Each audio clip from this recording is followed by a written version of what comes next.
እንዴት ናችሁ? ደህና ናችሁ ተመልካቾቻችን? አምርሽ የምትጀምሪ መስሎኝ ነበር። እሱ ተተለሽ ወሬን የገባሽው ተቀጥረሽ ስትሰሪና የራስሽ ነገር ስትከፍቺ ኢነርጂስ ተለያይቷል ወይስ ዩድ ሳይ ቅድም? ምክንያቱም አክቹሊ ፉል ኢፈርት አስገብቼ የምሰራው ምናምን ብለሻል።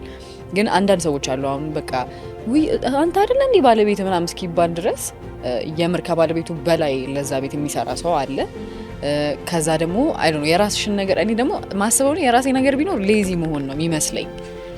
እንዴት አገኘሽው ራስሽን? አይ ቲንክ ከነበሩኝ ሰርክሎች በጣም ጥሩ ተከፋይ ነበርኩ መሰለኝ እና የሁሉ ብር እየከፈሉሽ ልትወጪ ነው ይሉኛል ማለት ነው። እና ሳይ በሰዓቱ የልጆቼ ማባት ለምን ሆነብሽ ተቀመጭ እንጂ አርፈሽ ምናምን ይለኛል። ሁሉም ሰው ኦቨር አምቢሽየስ መሆን ምናምን ነበር የሚመስለኝ። እንዲሳካልኝ ማቴበር ምንም ነገር ባረግ እንዲሳካልኝ ከድህነቴ እንደወጣ በጣም ውሽ አደረግ ነበር እንጂ ድዚ ነው ምናምን ብዬ ዲዛይን ያደረኩት ጭንቅላቴ ውስጥ የሳልኩት ነገር አልነበረኝም።